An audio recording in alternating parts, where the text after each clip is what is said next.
Joyce, for 10 points, what was the title of the film that we watched last night? Hell Wagon. Paint Your Wagon.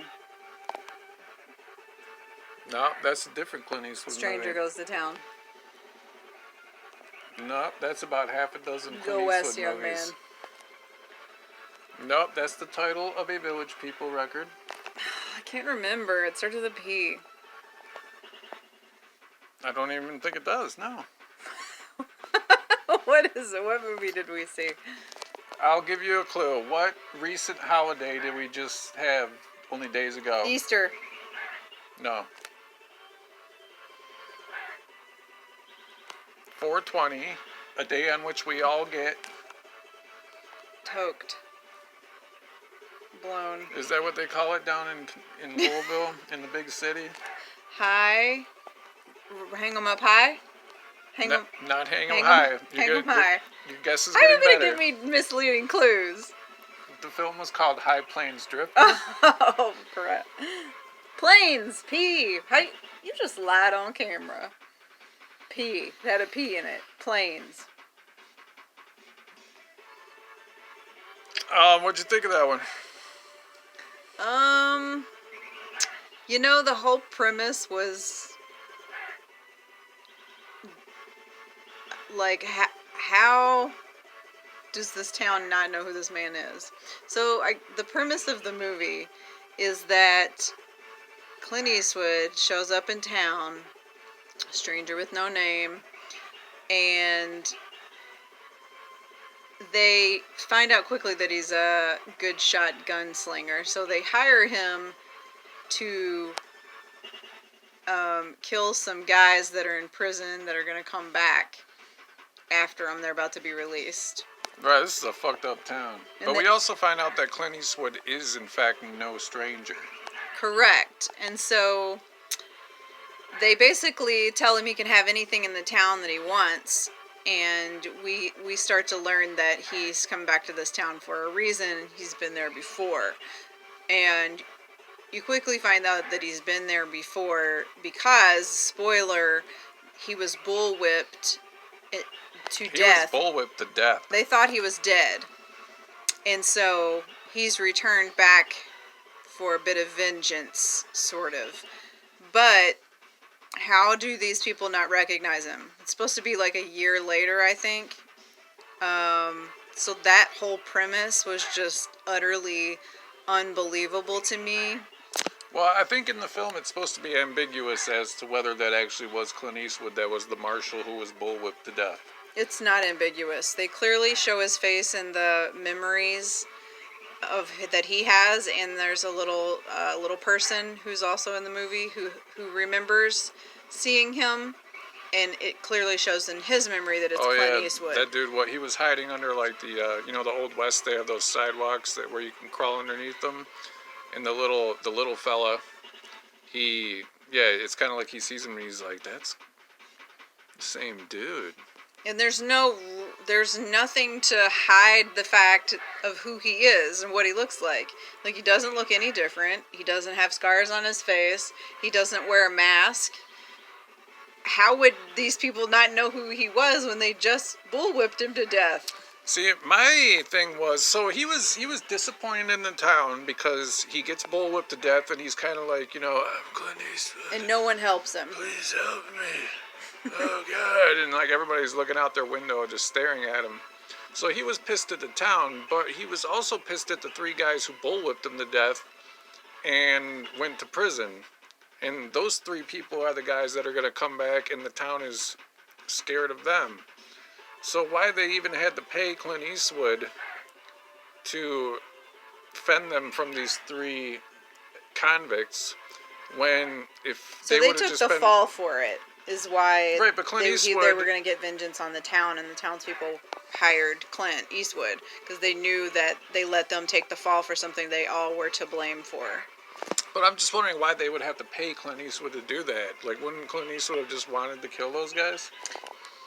Right. One presumes that he came to the town to kill them, and then this happened. The reason they paid him is because they were all afraid, and none of them knew how to shoot a gun. so they needed someone that could actually take care of them. Is why they were going to pay him to do it. Right. Well, this movie They is didn't know about. who he was. It's a revenge story, and Clint Eastwood sets out to humiliate the town in various ways, which he does by actually in a lot of creative ways. Like once I Yeah. realized that that's what the movie was about, I was like, okay, that's pretty good. Yeah, I liked that part of the movie. He has them paint the whole town red, just for no reason. Right, and you're wondering why the fuck is this happening? Oh, it's like, oh, just to make them look like assholes. Okay. Yeah. Yeah, and he basically gets like 3 brand new pairs of boots, hand stitched leather, and hats, and all the best alcohol. So he's basically taking advantage of them because they don't know who he is. Right, and he makes the midget guy. He nominates the midget guy to be both sheriff and mayor. You know, just to humiliate everybody. Right. He goes to every business in town, like really just walks up and down the street, like taking whatever he wants, including women. Oh yeah, there's some 70s ass shady dealings with women in this movie. Yeah, yeah. I don't really care for those scenes. I could do without them. Yeah, he didn't need to go down the rape road with the women. I mean, the way it's done, it's ambiguously done, as though she is wanting it and he knows that she's wanting it. Right, I said while we were watching, I was like, back in the 70s, the 1870s, if you wanted to sleep with a guy and you weren't married and you didn't want to get kicked out of church, you just had to pretend that you were being raped. That was just how it went down. But, right, but the vibe of that, the way that it was done, was not appealing. It wasn't the way that you wanted that to go down. It could have been done. It still could have been done in like a more flirtatious push and pull way, but in the way that it was done was just no. It was a little mean spirited, and it was Clint Eastwood's pointless. It was It's just doesn't lend anything to the movie. Right, like in terms of like he wants to humiliate the town and get back at the people that just stared at him through their window while he was getting bullwhipped to death. I don't think he had to rape anybody. Right. Yeah, because it was just a pointless sex scene that was thrown in because that's what they did back then. You know what Joyce did while we were watching the movie? What did Joyce do? She went on Dickopedia. I forgot about that. During the scene where Clint Eastwood is in the bathtub, and she was so infuriated that it didn't show his dick. I haven't seen his dick yet in a movie, which I'm upset about. Right, she's upset. She went on Dickopedia and looked up how big his dick was. I did. How big's his dick, Joyce? Well, it's reported to be 11 inches. God damn. I said to myself, this man, he has big dick energy, and I wanted to confirm it. That's all. I'm not going to allow you to continue this Clint Eastwood marathon anymore. It's what it is. Big dick energy. What is the word when you, I feel emasculated. It'll be alright. So, what was Just your favorite convey big character dick in the energy. film that was not Clint Eastwood? What'd you say? Who was your favorite character in the film? Not Clint Eastwood. You can't I say actually Clint liked Eastwood. the hotel owner, even though he was a bad guy. I thought he played a good role, and I liked the one criminal that was in prison, Stacy, I think his name was.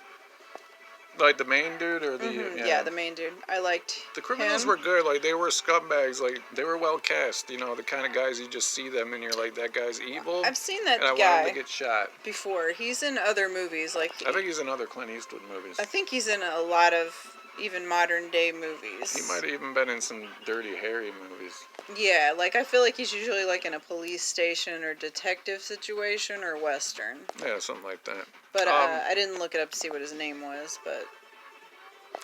My favorite was, the midget's likable. I kind of like the barber just because, he had, the shake. He just had he didn't do too much, and he had a look, and he just, he was a good actor in that he wasn't given much to work with, but you still noticed him, and he kind of stood out.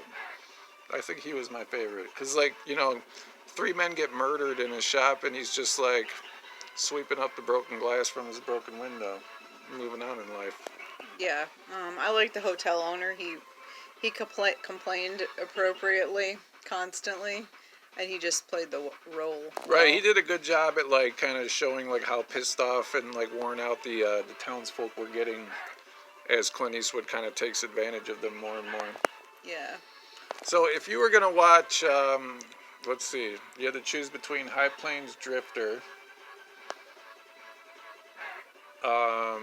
I don't know what other two movies come to mind. Harry Potter.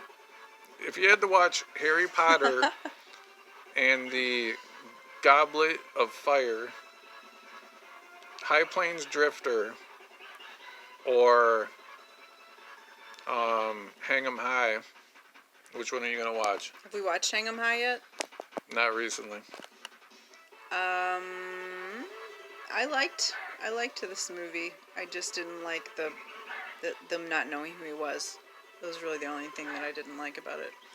I would probably watch it again. I think I might have liked this. I'm not gonna tell my story. What? Why? I tried to watch it when I was younger, and I just couldn't really get past the first 15 minutes. But now that I've seen it in its entirety, I think it is gonna be one of my favorite Clint Eastwood movies. Yeah, I liked the joke on the town. It was pretty kind of like low key comical. Yeah. So don't forget to pan on her. Oh, I already did that. You guys don't have that record, do you? No, they don't. You viewers at home, or you know what? You might not even be at home because you can watch this video on your phone, full screen. That's one of my catchphrases. Any which way but loose. I've never heard her say that before.